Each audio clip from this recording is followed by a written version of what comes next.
DK Shivakumar ಮುಖ್ಯಮಂತ್ರಿಯಾಗಿ ಪದಗ್ರಹಣ. ಪಾಂಡವಪುರದಲ್ಲಿ ಕಾಂಗ್ರೆಸ್ ಕಾರ್ಯಕರ್ತರಿಂದ ಸಂಭ್ರಮಾಚರಣೆ.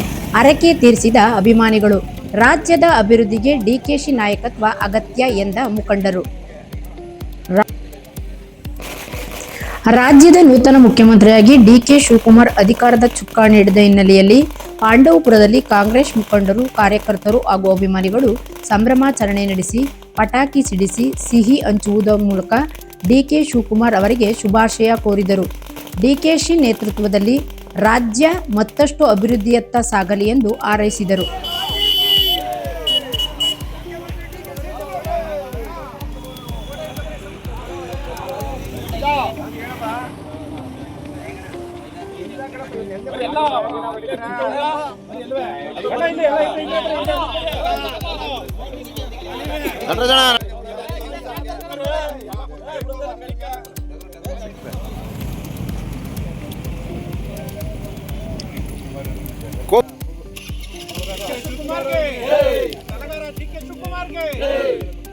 ಡಿಕೆ ಶಿವಕುಮಾರ್ಗೆ, ಕನಕಪುರದ ಬಂಡೆ ಶಿವಕುಮಾರ್ಜಿಗೆ, ಇಲ್ಲಿ ಪಾಂಡವಪುರದ ಕುಂತಿ ಬೆಟ್ಟದ ಆವರಣದ ಒಂದು ಅರ್ಕೆ ಕಟ್ಕೊಂಡಿದ್ದೀವಿ. ಡಿಕೆ ಶಿವಕುಮಾರ್ ಮುಖ್ಯಮಂತ್ರಿ ಆದ್ರೆ ನಮ್ಮ ಕುಂತಿ ಬೆಟ್ಟ ಪಾಂಡವರು ವನವಾಸ ಮಾಡೋ ಸ್ಥಳ, ಇಲ್ಲಿಗೆ ಬರಬೇಕು ಅಂತ ನಾವು ಅರ್ಕೆ ಮಾಡ್ಕೊಂಡಿದ್ದೀವಿ. ಇಲ್ಲಿಗೆ ಅವರ ಅರ್ಕೆ ಕುರಿನೂ ಕಟ್ಕೊಂಡಿದ್ದೀವಿ, ಅರ್ಕೆ ಮಾಡಿಸ್ತಾ ಇದ್ದೀವಿ.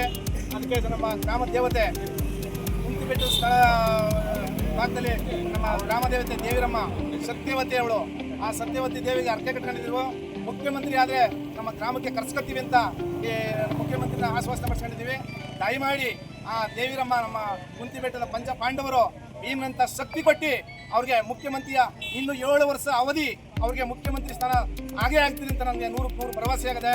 ಅದಕ್ಕೆ ಶಕ್ತಿ ದೇವತೆ ಕೊಟ್ಟು 7 ಕೋಟಿ ಸಮಸ್ತ ಜನತೆಗೆ ಒಳ್ಳೆ ಬೆಳೆ ಎಲ್ಲ ಆಗಿ ಅವ್ರಿಗೆ ಶುಭ ಹಾರೈಸಿ ಮಾಡಿ 7 ವರ್ಷ ಇನ್ನು 7 ವರ್ಷ ಅವಧಿ 7 ಕಟ್ಟಡದಂತೆ ಬೇಸ್ಮೆಂಟ್ ಹಾಕಿದ್ದಾರೆ ಸಿದ್ದರಾಮಯ್ಯರು ಮುಖ್ಯಮಂತ್ರಿಯರು. ಇಲ್ಲಿ ಗಂಟೆ ಬೇಸ್ಮೆಂಟ್ ಹಾಕಿರೋದು 7 ಅಡಿ ಅಗಲ 7 ಅಡಿ ಎತ್ತರಕ್ಕೆ. ಆ 7 ಅಂತಸ್ತಿ ಕಟ್ಟಬೇಕಾದ್ರೆ 7 ವರ್ಷ ಅವಧಿ ಬೇಕು. ಖಂಡಿತ ಈ 7 ವರ್ಷದ ಅವಧಿಯಲ್ಲಿ ಮುಖ್ಯಮಂತ್ರಿ ಮಾಡೇ ಮಾಡ್ತಾರೆ. ಯಾರು ಆ ದುಷ್ಟರು ಅವ್ರ ಬಗ್ಗೆ ಯಾರು ಏನು ಮಾಡಿಕಾಗಲ್ಲ. ಅವರು ಸಂಹಾರದಂತೆ ಅವರ ಚಿರಋಣಿಯಾಗಿ ಕೆಲಸ ಕಾರ್ಯಗಳು 7 ವರ್ಷ ಮಾಡ್ತಾರೆ ಅಂತ ನಾನು 100% ಸತ್ಯ ಹೇಳ್ತಾ ನನ್ನ ಮಾತಾ. ಈ ಸಂದರ್ಭದಲ್ಲಿ ಮಾತನಾಡಿದ ಟಿಎಪಿಸಿ ಎಂಎಸ್ ಮಾಜಿ ನಿರ್ದೇಶಕ ಶ್ರೀಕಾಂತ್ ಅವರು, ಡಿಕೆ ಶಿವಕುಮಾರ್ ಅವರು ಮುಖ್ಯಮಂತ್ರಿಯಾಗಿ ಪದಗ್ರಹಣ ಮಾಡುತ್ತಿರುವುದು ಕಾಂಗ್ರೆಸ್ ಕಾರ್ಯಕರ್ತರಿಗೆ ಸಂತಸದ ಕ್ಷಣವಾಗಿದೆ. ತಾಯಿ ದೇವಿರಮ್ಮ ಹಾಗೂ ಚಾಮುಂಡೇಶ್ವರಿ ಆಶೀರ್ವಾದದಿಂದ ಅವರಿಗೆ ಆಯುಷು ಆರೋಗ್ಯ ದೊರೆತು ರಾಜ್ಯದ ಅಭಿವೃದ್ಧಿಗೆ ಶಕ್ತಿ ಸಿಗಲಿ. 2028ರ ಚುನಾವಣೆಯಲ್ಲೂ ಅವರ ನಾಯಕತ್ವದಲ್ಲಿ ಕಾಂಗ್ರೆಸ್ ಮತ್ತೆ ಅಧಿಕಾರಕ್ಕೆ ಬರಲಿ ಎಂದು ಶುಭ ಹಾರೈಸಿದರು.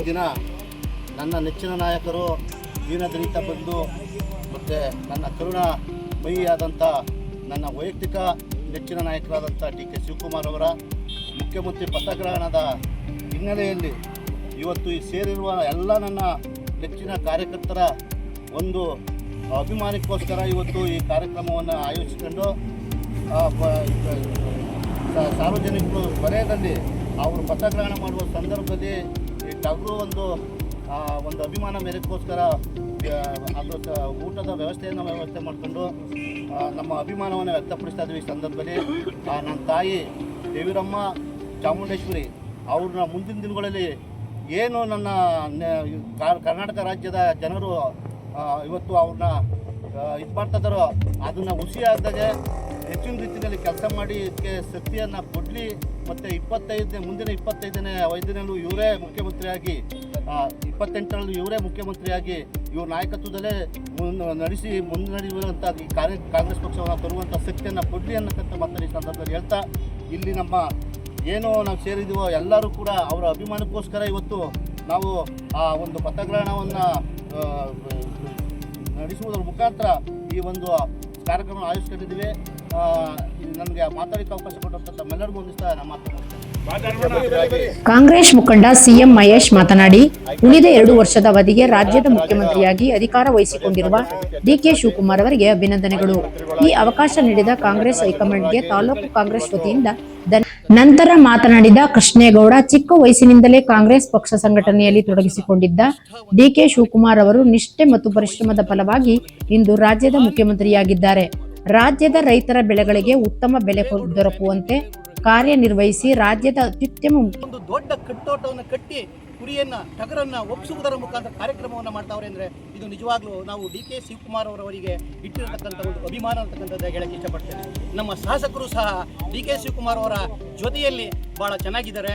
ಅವರು ಸಹ ಜೊತೆಗೂಡಿ ಮುಂದಿನ ಪಾಂಡವಪುರ ತಾಲೂಕಿನಲ್ಲಿ ಒಳ್ಳೆಯ ಕೆಲಸ ಕಾರ್ಯಗಳನ್ನು ಮಾಡಲಿ ಅನ್ನತಕ್ಕಂಥ ಆಶ್ವಾಸನೆಯನ್ನ ನಾನು ಹೇಳಕ್ಕೆ ಇಷ್ಟಪಡ್ತೇನೆ. ಏಕೆಂತಂದ್ರೆ ಡಿ ಕೆ ಶಿವಕುಮಾರ್ ಇಷ್ಟಪಡ್ತೇನೆ ಹೇಳ್ತಾ ನನ್ನ 2 ಮಾತುಗಳನ್ನು 2 ವರ್ಷದ ಅವಧಿಯಲ್ಲಿ ಯಾರ ಕಣ್ಣು, ನಾಯಿ ಕಣ್ಣು, ನರಿ ಕಣ್ಣು, ವಿರೋಧ ಪಕ್ಷದವ್ರ ಕಣ್ಣು, ಯಾರ ಕಣ್ಣು ಡಿ ಕೆ ಶಿವಕುಮಾರ್ಗೆ ಬೀಳದೇ ಇರಲಿ ಅಂತ ನಾವು ಟಗರ್ ಬಿರಿಯಾನಿ ಮಾಡ್ತಾವೆ.